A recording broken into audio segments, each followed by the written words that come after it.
Hello beautiful soul! Welcome back to my channel. This is May Chang Ame from Japan, Kabayan Taurus. This reading is for you, September 16 to September 30, 2024. Maraming salamat muna sa aking mga subscriber, new subscriber, cross-watcher, at sa mga bago pasok dyan. Welcome na welcome sa bahay ni Ate Aimee. Maraming salamat din sa nakatabahan ng puso ninyong mga comment. At sa mga nagpa-personal reading, maraming salamat po. Kung gusto nyo na personal reading at energy nyo lang talaga ang gusto nyo makuha natin, all the details po is sa baba po ng video na ito. This is a general reading, Kabayan Taurus. Kunin mo lang sa'yo at itapon ang hindi naman para sa'yo. Maaring ito is a vice versa, maaring energy mo, energy ng person mo, o energy ng malapit sa puso mo. Maaring nangyayari, or mangyayari pa lang. Use your own intuition, lawakan natin ang ating isipan. Pag hindi ito nag-fit sa'yo, huwag mong ipilit dahil napakarami niyo pong energy sa mundong ito. Okay. May travel ako nakikita sa iba, no? Okay, with the star, may mga dream na gustong gawin. May mga pinapangarap ka na gusto mong na mangyari, no? Na may gusto mong ma-achieve. Yan, may mga situation na pinaprogress mo, mga goals, no? Nagkakaroon din ng inspirations in life sa iba. Yes, there's a hope. No? Kung may mga dinidream mo, there's a hope. May mga achievement ako nakikita na may mga wish ka raw na maa-achieve mo. Kumbaga, nasa progress lang daw iyon. No?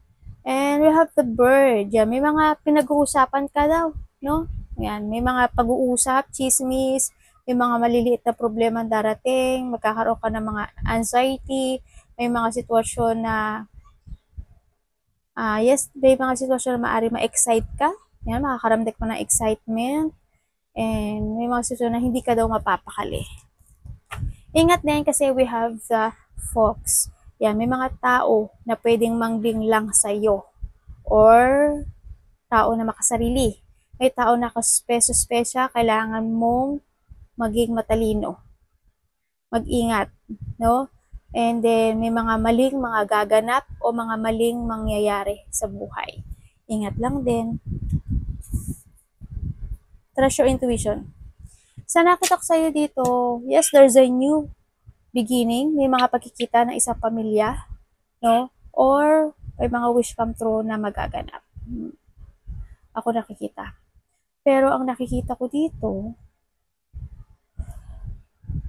may every night ka daw na ginagawa.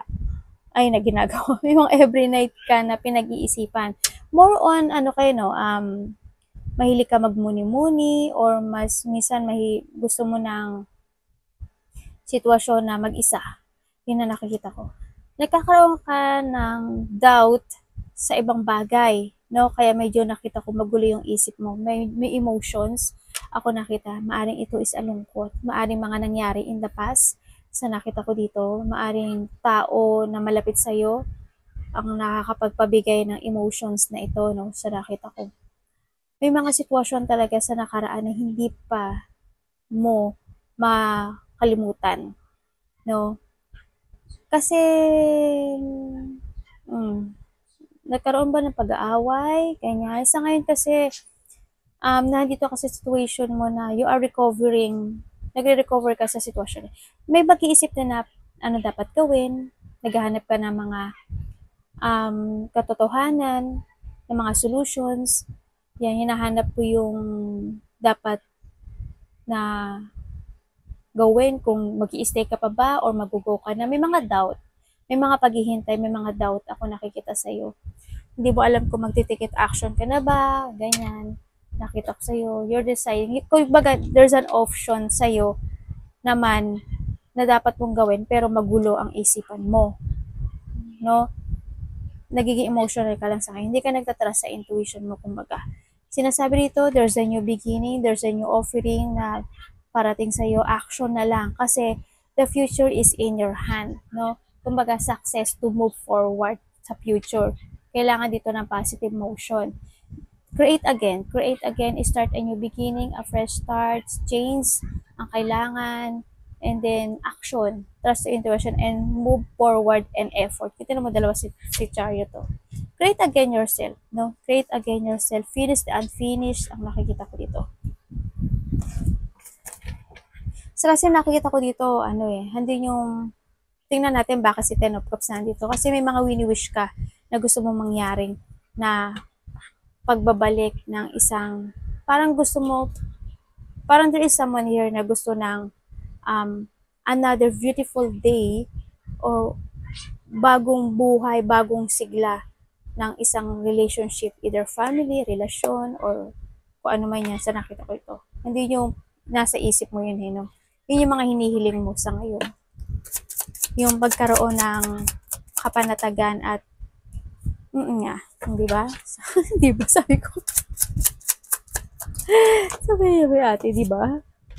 Ayun nga, di ba? Oh. Nandito ka talaga sa sitwasyon mo na may mga gusto mong itama eh. Gusto mo talagang itama itong sitwasyon na to. Sobra. Hindi yung, yes, you want a union. Gusto mo ng togetherness. Gusto mo uli ng bonding sa isang tao. Gusto mo, naghihintay ka. Saka nakita ko sa'yo, you're stuck. You're stuck. On and off yung action mo. Actually, sa nakita ko sa'yo dito, ang daming katanungan na tumatakbo sa buhay mo. When it comes dito, nagkakaroon ng dissatisfaction. Maybe kasi may tao dito na gusto mong i-union o gusto mo na magkikita o gusto mong mabuo ng panibagong sigla, kasiyahan, pero hindi nangyayari. Maybe there's a rejection din kasi ako nakikita. Maybe someone reject itong union na to, or maybe ikaw rin mismo, or vice versa tayo. Baka ikaw, ni-reject mo na to, or someone rejected itong union na to sa nakita ko. Kaya ang nakita ko sa'yo dito is more on thinking, more on recovering dito sa difficult na situation mo sa ngayon. Sa nakita ko dito, hindi mo alam kung i-withdraw mo na ba siya, or you want to retire dito sa situation na to, or kailangan mo pa bumalik. Hindi mo alam eh, pero you're still patient, dito sa situation.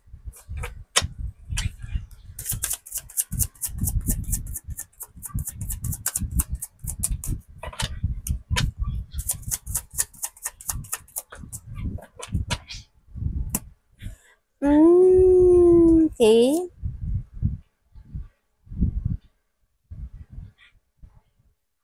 Sa ngayon, sa nakita ko, you are stagnant, no? Bitter ang nakikita ko sa'yo kasi you're on more problem, struggle in life. Pero sa nakita ko dito, hinahanapan mo ng solution itong situation na to, no? Trust your intuition. Mag-trust ka sa intuition mo. Listen to your inner voice. The more powerful din na nakikita ko dito. Kasi may tao dito na wala na yung pagpapahalaga. Hindi ka na niya pinapahalagahan. Or vice versa. Tayo ha, hindi na. Sabay oo, sabay. Kasi may tao dito na, I don't know, parang sarili na lang niya ang iniisip niya. May tao makasarili, may tao dito na very cold na rin. Wala eh. Wala talaga. Andun na yung pagpapabaya dito sa isang sitwasyon na to, na hindi na siya lalago. Hindi na siya, kung isipin mo na muling halimbawa sa family mo o sa relasyon mo, gusto mo pa rin na mabuo. Halimbawa lang example lang po tayo. O halimbawa sa trabaho, ganyan. Gusto mo na magkaroon ka ng success dito sa sitwasyon na to. Pero ang nakikita ko sa'yo, there's no success. Kasi wala na eh. Wala na. Wala na rin yung pagpapahalaga. Walang growth. Actually, walang growth. Ako nakikita. Sa tingin ko naman, alam mo. Gusto mo lang itama ang mga bagay-bagay. Siguro this is the time to decide. No? Sa nakita ko dito. Mag-isipin mo naman din yung sarili mo sa ngayon. If you want, needed na siguro, if you want to withdraw, i-withdraw mo. Ganyan. Sa ngayon kasi nakita ko, yes, hindi ka masaya kung nasaan ka yun. Na dito yung sitwasyon na hindi mo alam kung saan yung tamang direction mo sa buhay. Nagiging emotional ka every gabi. Tanga-tanga ni ate, no? You are trapped and you're still trapped and you're stuck, no? Andito yung self-imprisonment, nagkakaroon ka ng mga frustration dito sa sitwasyon na to kasi hindi mo alam ang gagawin mo kasi naghihintay ka or may doubt talaga akong nakikita sa iyo. Maybe you are planning for something, siguro this is the time na rin to plan and to move on sa nakita ko sa iyo. Kumbaga, itong sitwasyon na to, ikaw na lang din yung nagpa-stuck dito, no? May tao dito rin ako nakikita na maaaring umalis, no? May taong umalis ako nakikita at hinanap niya yung kanyang ikasisiya sa buhay. This is the time na rin talaga na hanapin mo rin yung ikasisiya ng buhay mo, yung magbibigay sa'yo ng joy and fulfillment. Minsan tanongin mo yung sarili mo, ano ba talaga yung sitwasyon na makapagbibigay sa akin ng fulfillment and happiness in life? Hanapin mo rin. Kasi sa nakita ko sa'yo dito, yung mga paghihintay mo o yung mga situation na hindi ka hindi ka makapag-desisyon sa ngayon because you have an option, more on disappointment ang nakikita ko dito. Hindi siya nag-fulfill. Siguro this is a time to make a new path. Ganyan ang nakikita ko. Huwag ka magpatrap dito sa sa sitwasyon na to. At yun, hanapin mo yung makakapagpabigay sa iyo ng kasiyahan. Ganyan. This is a time to let go. This is a time to escape and walk away dito sa sitwasyon na emotion na to. Sa nakita ko dito. Anak pa ba? Anak pa ba? Yung anak ko, nililinis niya yung kamay ko. Yung mga ano dyan, yung mga, ano yun? Yung mga maliliit na skin. Hinukuha niya yun eh. Halika nga dito. Ikaw talaga, ikaw talaga. Ikaw talaga. Nilayasan ako.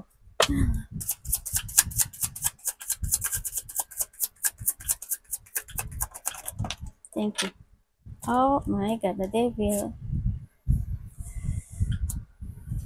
And your angel. Okay, sa ngayon, nakita ko, ang gulo ng isip mo. No? Ang gulo ng isip mo, napapagod ka na rin. Kasi, andito ka sa sitwasyon na nagpapastuck ka dito sa situation na to. Siguro, this is the time na rin na kung anong sitwasyon na nakapagpapa-stuck at nakakagulo ng isipan mo, this is a time na rin na you need to let go. Kasi pagod ka na eh. Let go and more give effort sa sitwasyon to. This is a time na rin na i-cut mo itong sitwasyon. Kailangan mo i-create yung sarili mo. Take to the higher path. Ang nakita ko dito, no? Let go whatever holding you back sa nakaraan. Kailangan mo ngayon maging wiser, maging stronger, accept the lesson, and syempre, transition, pagbabago talaga. Kailangan talaga na pagbabago, mag-forward ka na, going towards sa future. Syempre, ang pinaka-the best, di ba? Yun ang nakita ko sa'yo. Kailangan leaving behind mo yung mga situation na nakakapagpapabigat sa iyo.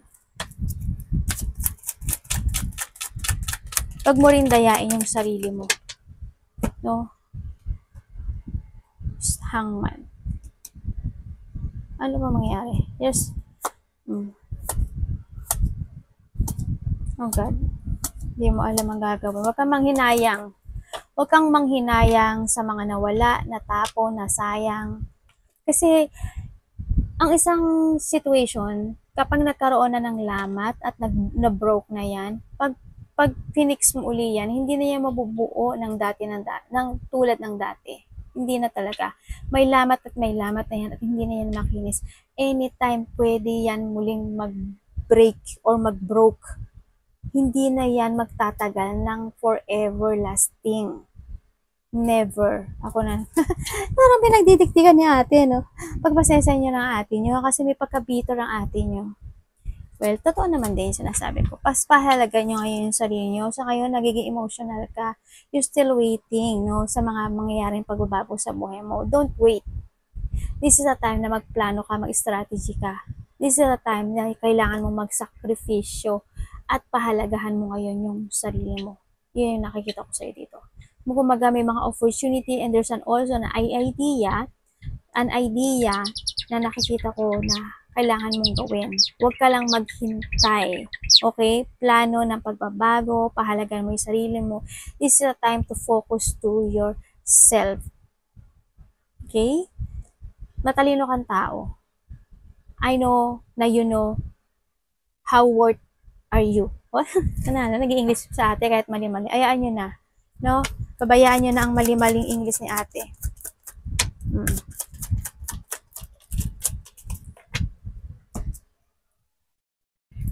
10 of Pentacles na 7. And the 10. Uy, ang dami mong 10, oh. tatlo ang 10 mo. Ibig sabihin, may mga situation, kung magpo-focus ka sa sarili mo, there's a success at magpupula kang muli. Starting ng pagpupunlang muli sa sarili mo, there's a new opportunity or maraking mangyayaring sa buhay mo. Matatapos yung problema mo, magkakaroon ng successful when it comes to your money, magkakaroon ng new beginning or babalik ang sigla mo at magkakaroon ng happiness sa buhay mo. Keep fighting lang, huwag ka mag-focus sa nakaraan. Huwag ka mag-focus sa mga sitwasyon na nakapagbigay sa ng anxiety and don't wait, okay? Sa nakita ko to. Pero kung hindi mo ka magpo-focus sa sarili mo para sa pagbabago mo, lahat ng ito mawawala sa'yo. Hindi mangyayari. Kaya, ang action is nasa sa'yo. I-explain ko ha, ang action is nasa sa'yo. Don't wait for a change. Take it action. Pahalagan mo yung sarili mo ngayon. Mag-focus ka ngayon sa sarili mo. Sa nakita ko sa ngayon, kailangan mo ngayon ng level up. Kailangan mo ngayon i-analyze, i-progress, and kailangan mo ngayon na mag-focus sa trabaho mo, sa stability mo. Level up. You need to be strong. You need to focus sa future, no? Sa nakita ko dito. Huwag kang malito at huwag kang maghintay kung saan ang tamang direksyon ng buhay mo. Kasi, hindi makakatulong to sa'yo. Magpunla ka, isipin mo yung ikaw. Magpunla ka ng para sa'yo, hindi para sa iba.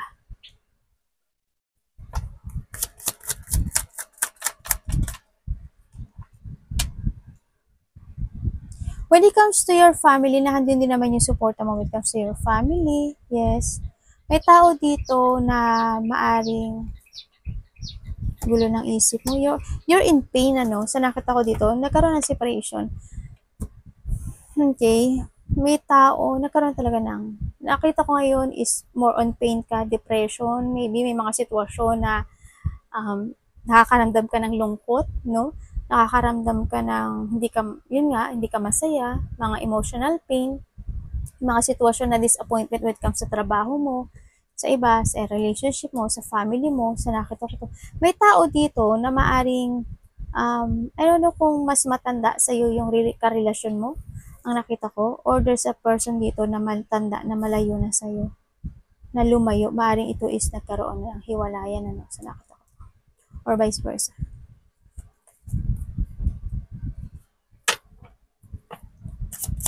Naghihintay ka pa eh, no?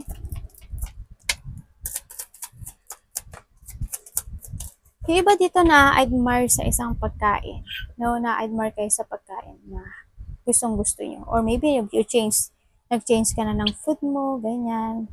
Or may tao dito na nag-change na ng nagbago na ang kanyang taste sa buhay, sa nakita ko dito. May tao na nagbago na ng taste. Iba na yung panlasa niya, kumaga. Kaya siguro nagkaroon din ng separation. Sa nakita ko sa'yo dito, you feel left out in the cold. Parang naiwan ka sa ere. And then now, yung sitwasyon na yun na talagang sobrang hindi mo pa siya ma-accept. Andun kasi yung emotion. Andun yung nagiging patient ka pa dito, na handito pa yung situation na nagtitiis at nagtitimpi ka pa dito sa situation na to. Pero, nagkakaroon ka ng options in life talaga. Nagkakaroon ka ng options in life kasi why? You want a union and gusto pa talaga na duality or partnership or togetherness dito sa situation na to. Kaya naghihintay ka. Pero, maraming offer sa'yo, oh. We have the ace and the ace. Ibig sabihin, there's a new beginning. Ibig sabihin, you need to love yourself more sa ngayon. This is a time na magkaroon mo, na balansehin mo yung sarili mo. Ang nakikita ko dito. I-accept ang dapat i-accept. Anak, baba mo na, anak. Baba mo na, anak. Okay, arigato. Bakit gano'n? May taong gustong mag-sorry, may gustong mag-apology, at gagawin niya daw ang lahat. Ikaw ba to? Taurus? Or vice versa tayo? O, kasi may mga ano pa talaga, mga hindi pa natatapos. Gusto niya mag-sorry at ngayon gagawin niya ang lahat para lang dito.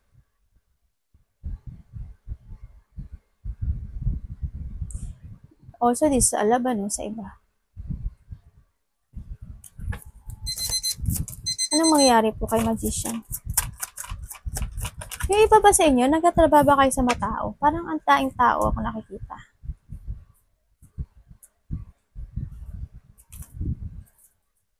Masyado kang, nasasaktan dito sa sitwasyon na to. No, naghahanap ka talaga ng tamang, hindi mo pa siya mabitiwan sa ngayon eh. Naghahanap ka talaga ng tamang directions in life. Pero ang sinasabi dito, ikaw ang gagawa ng destination mo. Nasa sa iyong mga kamay to change yung situation mo ngayon. Love yourself, take to the higher path. It's time to create. It's time to take it action, focus, and make a new horizon. Pag-aralan mo yung mga bagay-bagay na nangyari sa iyo. And look to the future.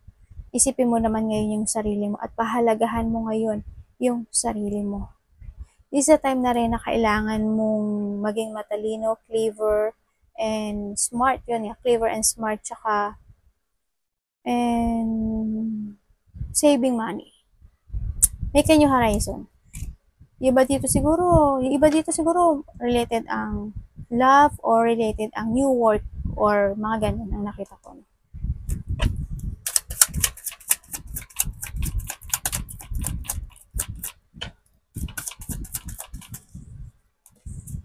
Hindi ba nananakit yung ano nyo?